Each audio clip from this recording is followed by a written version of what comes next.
할렐루야. 오늘 10편 9편 말씀으로 함께 우리 묵상하는 시간을 갖겠습니다. 10편 9편의 제목은 두 개의 문이라는 제목으로 우리가 말씀을 상고하기를 원합니다. 우리가 10편 1편을 보면 두 개의 길이 나오죠. 그래서 악인의 길과 의인의 길이 나옵니다. 그렇게 성령께서는 문제기가 되셔서 10편 1편에서 길로 출발합니다. 그래서 그 길을 의인의 길로 향하는 자들에게 결국에는 복이 임하는 것을 말씀하고 있지만 오늘 9편에서는 이제 문으로 옵니다. 길은 우리가 잘 의인의 길로 들어갔지만 그 의인의 길을 갈 때에 우리는 또 문을 통과할 수밖에 없는데 그 문이 이제 여기서는 두 가지 문으로 나옵니다. 시온의 문과 악인의 문으로 나뉘고 있는 것을 볼 수가 있습니다. 그래서 10편 9편에서는 우리가 이제 시온의 문, 긍정적인 우리가 문으로 들어가서 어떻게 하면은 이 시온의 문에서 우리가 어떻게 행해야 될 것을 오늘 우리가 말씀을 함께 상고해 보기를 원합니다. 우리가 지금 보면은 이 표제를 보면 이렇게 나와 있습니다. 다윗의 시 영장으로 물라벤에 맞춘 노래. 이 물라벤이라는 말은 아들의 죽음이라는 말입니다. 결국은 이 아들은 누구시냐? 예수 그리스도의 죽음에 그런 시가 된다는 거죠.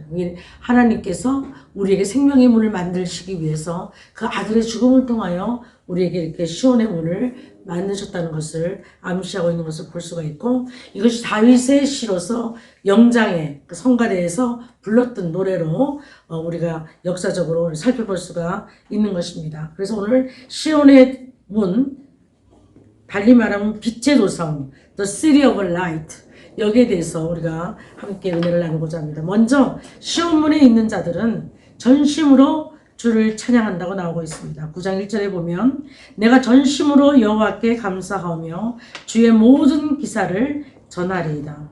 시온문에 있는 자들은 전심으로 주께 감사하고 찬양한다는 그런 자세가 나오죠. 그리고 두 번째는 시온문에 있는 자들은 주를 기뻐하고 즐거워한다고 9장 2절에 말씀하고 있습니다. 내가 주를 기뻐하고 즐거워하며 지극히 높으신 주의 이름을 칭송하리이다. 느헤미야 우리 8장 10절에 보면 주를 기뻐하는 것이 우리의 힘이다, 이렇게 말씀하고 있는 것을 볼 수가 있습니다.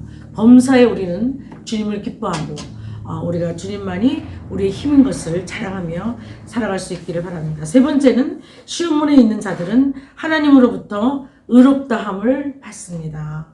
9장 4절에 주께서 나의 의와 송사를 변호하셨으며 보좌에 앉으사 의롭게 심판하셨나이다.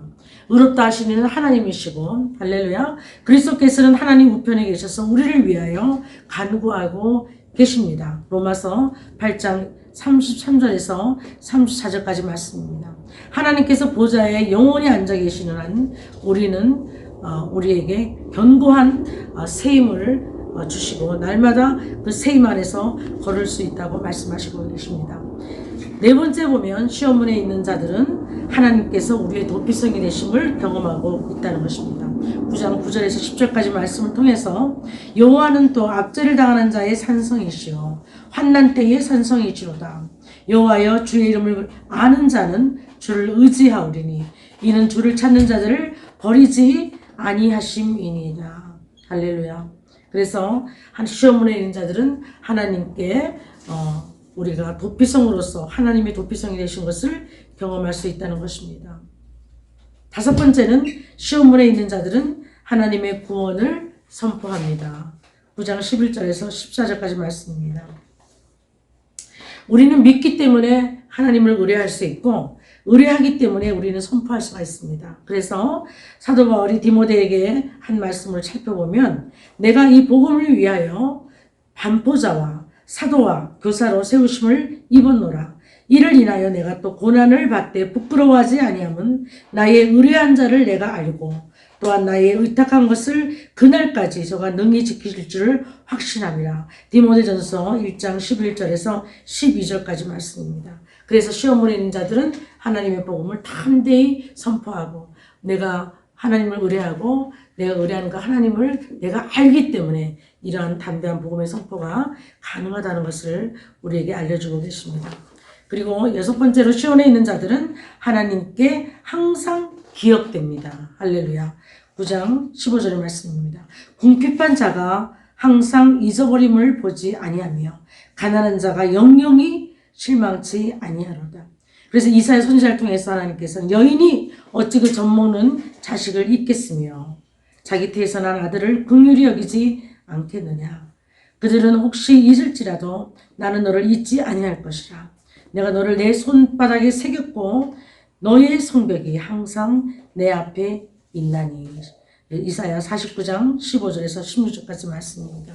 이렇게 시온문에 있는 시온의 도성에서 이제 의의 길로 들어서는 크리스찬들은, 하나님의 백성들은 그 의의 길을 가는 동안에 이제 문들을 통과해야 되는데, 이렇게 시온문, 특별히 빛의 도성에서 빛의 그 하나님의 능력을 받고 시온문에서 주님을 이렇게 항상 즐거워하고 기뻐하고 주님만을 송축하고 주님만이 도피성이 되시고 그리고 주님만이 항상 우리를 기억하시게 되는 존재로 그렇게 살아갈 수 있다는 것을 이 시편 9편 말씀에서 우리에게 강조하시면서 우리가 그 아들의 죽음으로 말미암아 우리가 이렇게 하나님의 시온 성문에서 승리를 가지고 우리가 나갈 수 있다는 것을 다시 한번 예시하시면서 예수 그리스도의 죽음을 그 당시 시편을 통해서 문학뱀이라는 아들의 죽음을 통한 이 영장으로 성가대에서 불리기를 희망하고 다윗의 성가대를 통해서 불리었던 것처럼 우리의 삶 속에서도 이 시온의 도성의 빛의 그 안에 사는 사람들로서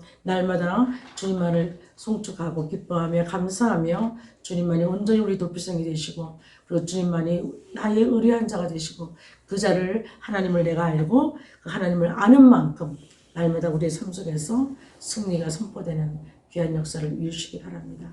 이것이 곧 우리에게 주시는 시편 9편의 묵상을 통해서 오늘 주시는 메시지가 저와 여러분들의 삶 속에 영원히 기억되고 하나님 앞에 충성하시는 귀한 여러분 되시기를 간절히 소망합니다. 기도하시겠습니다.